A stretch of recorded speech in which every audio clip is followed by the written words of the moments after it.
What's up, boys? It's been a minute since I uploaded. I've still been working on getting this car back to stock. I got the front suspension back on. For the most part, I just have to tighten down or torque down the top tower bolts, the shock tower bolts, get those axle bolts tightened down and the end links on. I got my stock exhaust, my stock downpipe right here. Picked that up from my buddy Raj. Got stock end links, stock charge pipe, and what else? Got something else from Leo, my buddy Leo. Met up with him over the weekend. So I've been busy getting all these stock parts together and getting everything back on the car. So right now I'm just gonna finish up, like I said, with the axle bolts and the shock tower bolts. And then I'll get the stock seats back in the car because I do have my stock seats over here. These guys have been over here for a while. They're in like perfect condition, so it's time to finally put those back in the car. And then after that, I'll get my front end back on the car, my radiator support and intercooler and my bumper, and then I can finally get this car over to the shop. So the plan is, right now it's Wednesday night. I'm gonna be traveling a little bit for my job the next couple days, but I'm planning on getting this car towed to the shop either Friday or Saturday. And then finally we can get this guy over here on the concrete and we can start tearing that guy down. It's getting kind of ridiculous that I still haven't gotten to that car because I've had this thing for probably like 3 weeks now.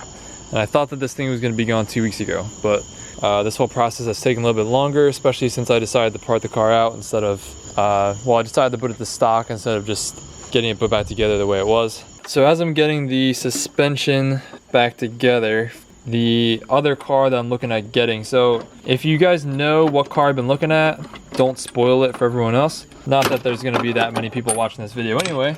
Looking for the other car hasn't been at the top of my priority list, but I have been looking a little bit. I left a water bottle in here. A really good deal popped up a few days ago. Well, on Sunday night. A really good deal popped up. I was like, man, I really need to jump on this. Neither of these are the right size. I was like, I really need to jump on this because the car was listed for way less than it should have been. And the car was listed by an older lady who I figured had the car for a long time. So these cars are pretty old now. In my last video, I mentioned that I'm interested in Mark IVs, specifically the Mark IV GLI, but I'm interested in other cars from that time period as well. So those cars are pretty old now, and you know, most of them are rusty. This car was advertised to have no rust, only 80,000 miles, which is very low for a car that's like 15 years old, and didn't seem to have any problems. So I jumped the hell on it. It was 2.5 hours away. I made sure I was the first person to be able to go see it because the car was actually listed the same day that I saw it. So I woke up early the next morning despite having like no sleep at all, and I drove 2.5 hours to see it. So my girlfriend comes with me. We drive 2.5 hours the next morning. We're super excited. I get there and the car is just not at all what it was advertised to be. It's got a bunch of rust. It's got a weird engine noise. It's missing a driver's seat. I don't know, it has some like weird driver's seat that wasn't even stock and had an airbag light. The Carfax came back that it was clean and didn't have any accidents, but there were just a lot of red flags. So that was a huge disappointment to find. I actually still made an offer on the car, and I'm really glad that it didn't work out because my offer was actually way too high in hindsight. So I'm really glad it didn't work out, but I'm still on the hunt for one of those cars, and I've actually been talking to a few people who are selling them as well. I'm not really in any kind of a rush because I'm already busy enough with selling the base golf, getting this car fixed up, and then selling this one and fixing that one.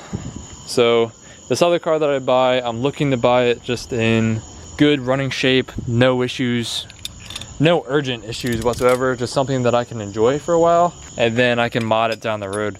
The Acura I'll probably keep for now since it's just a reliable car, get my money's worth out of it.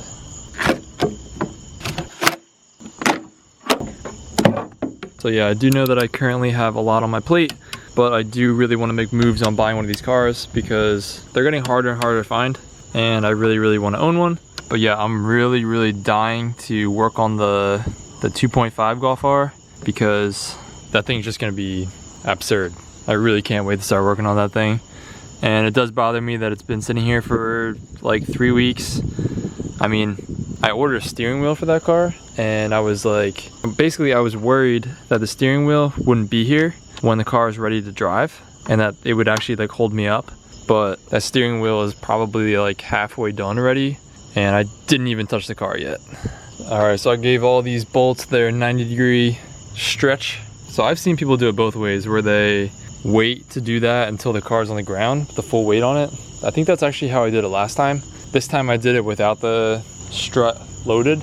I've seen it done both ways. Like I said, I didn't consult the manual to see what like the proper way to do it is. Yeah, if one of you guys know, feel free to comment that below. It's kind of nice not having my wipers on, because removing this windshield cowl is so easy without the wipers on. Since this is going on for good now, I think, the shop shouldn't have to remove this. I'm going to vacuum out all this stuff because there's a bunch of crud in here real quick. So when I went to see Leo, I drove 2 hours up. That was like a big part of my day. And we basically just like hung out and worked on his car for a little bit. He was taking off his intake manifold. If you guys want to see that kind of stuff in my future videos, let me know. I'd be happy to just record whatever I'm doing that day. Just get like other Golf R content, because if that would make for an interesting video for you guys, I would be happy to record it. I also went for a drive with my buddy for like an hour a few nights ago, and he has a big turbo Golf R. So same thing, if you guys think that I should start including that kind of stuff in my videos, let me know. I try not to record when I'm hanging out with friends, because I feel like it takes away from like my perceived genuinity. I feel like when people record their social interactions, it just kind of like feels fake or like forced or something like that. It's not the perception that I want from my friends. That's why I don't really record when I'm like hanging out with other people. Yeah, it's kind of gross in there. So I'm glad I'm doing this. This side's good, and this side's like wet and nasty.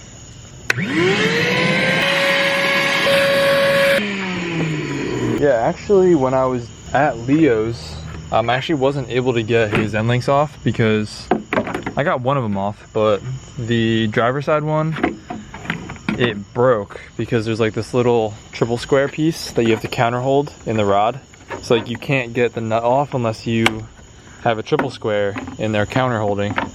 And his triple square stripped out. Those stock end links are fragile. Like either that happens or the like stud will break or the bushing will break. A whole bunch of stuff can happen with those. I remember my stock ones ripped apart when I took them off. Thankfully Joey, who lives pretty much on the way back to my house from Leo's, offered me his stock ones. So I swung by his place on my way home and got them from him. So shout out to Joey, go give him a follow. He is a really clean Mark 6R, full bolt on with water meth. I hate how this freaking windshield cowl fits. Like look, there's supposed to be a better seal in here, I think. This is all like worn out. I'm really considering just buying a new one of these for the next owner.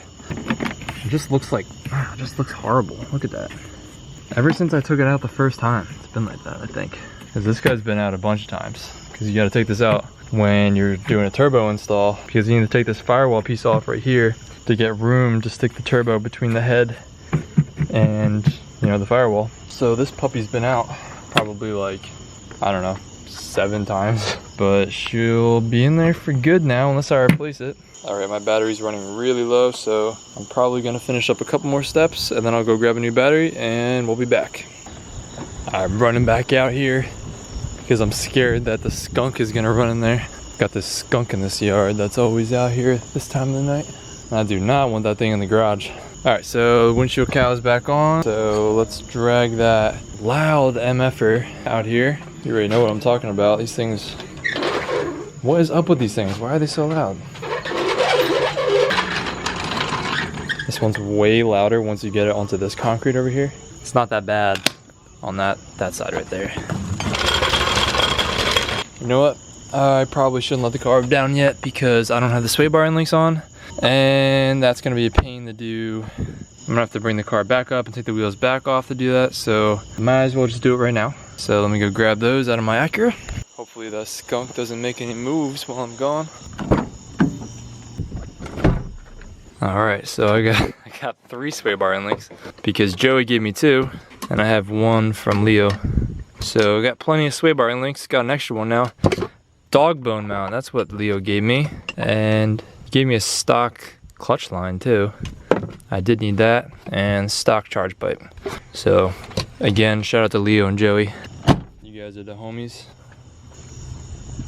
So it took me like a couple of years working on this car to finally start wearing clothes that I'm okay with getting dirty. Like for forever, I was always like, I'm just out here organizing parts or something like that. And then before I know it, I'd get like oil all over a brand new shirt. Finally got in the habit of just putting on crappy old ripped up clothes. So both struts are identical. The left and the right are identical, but we got this bend on this side. Then the other side of this piece is just flat over there, so if you were to try to put this over here, it wouldn't really work out. It would be hitting that, so really you want flat side over here. So bam, and this always faces inward like that. Actually, this might be really, this is gonna be tough to do. I'm gonna have to jack up on the control arm. Actually, no, jacking up on the control arm is gonna make it worse. No, it's gonna make it better. Yeah, it's good. Yeah, I'm gonna have to jack up on the control arm a little bit because as you can see, that's not gonna line up that hole unless the strut comes up. And it is now raining. So we got like a steady drizzle, I guess you could call it. I don't know, it's raining, but it's not too bad. Hopefully it doesn't get any worse because it keeps raining every time I work on my car. It keeps raining, it keeps holding up my progress. That's another thing that I forgot to mention, just bad luck with the weather lately. Let's see what we got here. So it's still not even close. That's kind of weird. Did it get any better? Jeez. Oh, I'm lifting the whole car. It's off the jack. Yeah, it's not gonna do it.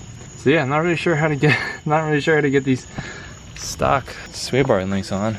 I might have to wait until I get this car on the ground. I don't really know. What I should do in that case is just put the top one on, because that one definitely can't be done when the car is on the ground, because once the wheel's on, there's no way for me to get my hand up here and put this nut on. So I'll tighten this one down, and then once the car's on the ground, I will slide this guy through and I'll tighten down that nut by hand, and then I'll jack the car back up and tighten it down. And yeah, it's raining a little bit harder now, so this kind of sucks. But I'm just gonna power through it. I'll give you guys an update when I get these upper bolts on, these upper nuts on. Joey's end links have been sitting a long time. They're all rusty. I can't even get the damn nut off. Leo, I was telling you when I was taking these off that a ratcheting box wrench would help you out a lot. You can just do this. Otherwise, you gotta like take it off every time. If you don't have a ratcheting one, go like that, take it off, put it back on, spin it, and it just takes like 3 times as long that way. So ratcheting box wrenches are the way to go. So here's the other side, here's the driver's side. So here's a look at how, you know, the struts are the same. So on this side, the flat side is on the left, which is the same as the other side, you know, it's on the left, but in this case it's towards the front of the car, whereas on the passenger side it's towards the back of the car. So I'll stick it in that way. And you know, we're still not even close, so again we'll have to wait till we're on the ground to get that fully on the bottom. But I'm just gonna put the top nut on for now, and I will torque it down if possible. So since I need to counter hold this, I'm not gonna be able to torque this down to its proper spec unless I have a 18mm socket that has a pass-through so that I can counter hold it. So let's go check out if I do. Actually, I don't know if I have an 18mm pass-through socket or whatever they're called. 17, oh, we might. 19, 2, I got 2 19s. Really? How is that possible? Why do I have 2 19s? I wish it was a typo. Yep, so I don't have an 18mm. I'll have to approximate 44 foot-pounds, which isn't that hard to do. All right, it's getting kind of late. So I don't really have much more time, but I got top nut on each side on there. So yeah, pretty much good to let the car down now. So let's pop on these wheels, make sure that the center caps are off so that I still have a spot to slide my socket onto these bolts so I can give them their final torque down. I can't even remember what I was talking about before, about like updates with everything. I got kind of distracted by my limited time. Tomorrow morning I have to wake up pretty early because I'm taking a day trip for my job, and then on Friday I'm doing the same thing. I will be back tomorrow night, which is nice because usually for my work trips I'm gone overnight for most of the week. But you know, in this case I'll be able to spend the night here, so that means I can work on the car a little bit, or maybe like edit videos or something. So let's get these wheels on. I guess I might as well put the those other wheels on. Might as well put these on so I can start selling these. One thing at a time. I'll deal with that later. Yeah, let's just put these back on. Deal with the whole selling the wheels thing later. All right, so it's pretty late. It's after 11 o'clock. Rolling that floor jack around is super loud. At least I feel like it is. So I don't really want to do that. I have to still clean up everything and get this video edited and get the hell to sleep because I gotta wake up really early tomorrow. So I'm calling it for the night. I got the wheels on. I just gotta let it down, torque those axle bolts down, and get the end links all finalized. So I know this video wasn't the most exciting, but I have a lot of really exciting stuff coming up. So thank you for watching, and I hope to see you guys in the next video.